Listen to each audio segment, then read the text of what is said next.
Continuamos nuestra comparación del modelo declarativo con el modelo declarativo con estado. Ahora vamos a hacer la comparación ya no a través de las colecciones, sino a través de resolver un problema.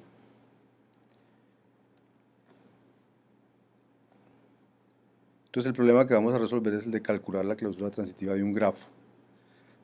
Para los que no conocen bien este problema, aquí está la definición. Dado un grafo que tiene unos vértices y unas aristas, los vértices conjunto B, las aristas, y decimos que los elementos de B se llaman los nodos, las aristas son parejas de elementos de B, se llaman aristas, y si una pareja está en la relación E, entonces se dice que hay una arista de X a Y, y esa arista es dirigida, por eso se llaman grafos dirigidos, la arista va de X a Y. Aquí abajo está cómo se dibujan los grafos, están los nodos, se le ponen nombres, y las aristas son flechas que van del lado izquierdo al lado derecho de la arista, y la flecha apunta hacia el segundo elemento. Esta es una arista de X a Y, esta es una arista de Y a X, y esta es una arista de Y a Z. Bien, esos son los grafos. Este es otro grafo. La clausura transitiva de un grafo, ¿qué es? Es un nuevo grafo dirigido que tiene el anterior grafo, obviamente, los mismos nodos, las mismas aristas y otras aristas. ¿Qué otras aristas tiene? Entonces tiene una arista entre dos nodos si en el grafo original había un camino entre esos dos nodos. Entonces, por ejemplo, aquí yo tengo de X a Y, aquí también está esa arista de X a Y. Aquí yo tengo la arista de Y a X, entonces aquí también está la arista de Y a X. Y aquí tengo de Y a Z, aquí está de Y a Z. Listo, ese es el grafo original. Pero en el grafo original yo podía ir de X a Z pasando por Y, de X a Y y de Y a Z. Entonces en el grafo nuevo debe haber una arista de X a Z. Aquí está. En el grafo original, por ejemplo, yo podía ir de X a Y y de Y a X. O sea que ahora puedo ir de X a X. Esa es esta arista que hay aquí. Igual pasa con Y. Esa es esta arista que hay aquí. Y en el grafo original, no ya, yo puedo ir de Y a X ya. No hay más. Entonces esas son las aristas nuevas. Esta, esta y esta. A este grafo que hay al lado derecho se le llama la clausura transitiva de este grafo que hay aquí al lado izquierdo. Bien. Y ese es el problema que queremos resolver. Dado un grafo, calcular su clausura transitiva. Entonces, en abstracto, ¿cómo se calcularía eso? Entonces, uno coge un nodo del grafo original, ¿cierto? Y mira quiénes son sus predecesores. Por ejemplo, aquí en este dibujo, este señor es un predecesor de n, este señor es un predecesor de n. Y mira quiénes son sus sucesores. Aquí en este dibujo, X, Y y Z son sucesores de n. Por lo tanto, yo podría ir de A a X pasando por n, o de B a Y, Z pasando por n, o de B a Y pasando por n. Entonces, como el grafo, la clausura transitiva, tiene una arista, si hay un camino, entonces estos caminos de longitud 2, digamos, se vuelven un camino de longitud 1 en el nuevo paso, y hay una arista de A a Y, o de A a Z, o de A a X, e igualmente de B a X, de B a Y y de B a Z. El algoritmo sería este: para cada nodo del grafo, para cada nodo que esté predecesor, para cada nodo que sea sucesor, agregue la arista YZ en el grafo G. Y eso es lo que hay que hacer. Y al final entonces tendría el grafo, la clausura transitiva del grafo. ¿Cómo puedo representar un grafo? Entonces puedo representarlo, por ejemplo, como una lista de adyacencias, o puedo representarlo como una matriz. Con una lista de adyacencias, por ejemplo, el grafo es una lista de elementos de la forma INS, donde I identifica el nodo y NS es sus sucesores inmediatos. Supongamos que ya están ordenados y que los nodos son números. Y si fuera como una matriz, entonces tenemos una matriz de dos dimensiones, donde en la posición IJ habría true, si hay una arista entre I y J, y si no, pues habría falso. Esas son las típicas representaciones de los grafos. La versión declarativa, entonces, ¿cómo sería? La versión declarativa soluciona este problema, sería algo como esto. Clausura transitiva declarativa de G. ¿Qué hay que hacer? Entonces tengo que implementar esa iteración que había aquí en este algoritmo. Entonces, ¿cuál es la idea para hacerlo declarativamente? La idea es averiguarnos quiénes son los nodos del grafo. Eso se hace con esta función.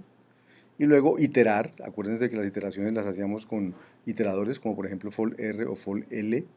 Entonces, sobre todos los elementos de la lista vamos a iterar y vamos a aplicar esta función a los elementos de la lista. Esta función coge un grafo de entrada y un X y me devuelve un grafo de salida. ¿Cuál es el grafo de entrada? Entonces coge el grafo de entrada y un X y entonces calcula los sucesores de ese X, ¿cierto? Luego calcula como los predecesores de ese X y con este map hace la lista entre X y Y si X era un predecesor y Y es un sucesor. Esa es la idea de esto. Y este iterador lo que hace es hacerlo iterativamente hasta que acaba con todos. Hay unas funciones auxiliares, sucesor X, G, que lo que me hace es devolverme los sucesores de X en el grafo G. Y la función unión, que da dos listas de sucesores, pues hace la unión de esas dos listas de sucesores, evitando repetidos, si los hay. Esa es la cláusula transitiva declarativa. ¿Sí? Aquí, por ejemplo, tenemos esta función implementada, la cláusula transitiva.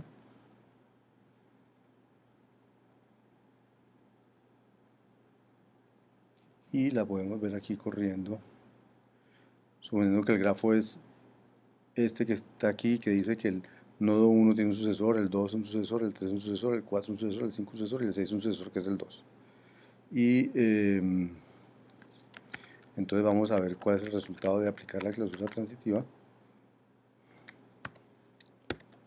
Entonces aquí vemos el nuevo grafo. El 1 va al 2, 3, 4, 5, el 2 a 2, 3, 4, básicamente todos van a 2, 3, 4, 5. Porque del 1 se va al 2, del 2 al 3, del 3 al 4, del 4 al 5, del 5 al 2, entonces, y del 6 al 2, luego, básicamente del 2, 3, 4, 5 llegan todos, porque del 6 al 2 se llega al 3, al 4 y al 5. Esa es la versión declarativa. Una versión con estado sería de este estilo.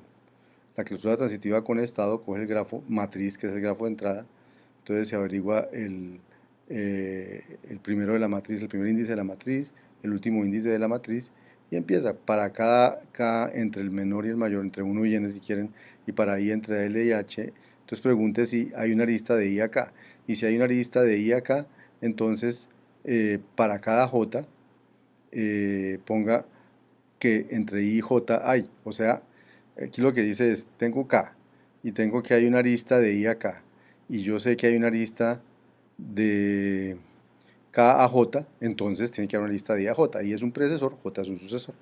Eso es lo que dice aquí. Y ese es todo el programa. Entonces, obviamente, aquí lo tengo también implementado para que lo miremos corriendo. Aquí está el programa, la cláusula transitiva.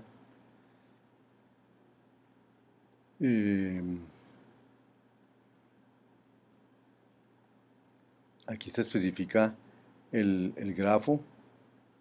Tengo una manera de mostrarlo y corremos la cláusula transitiva.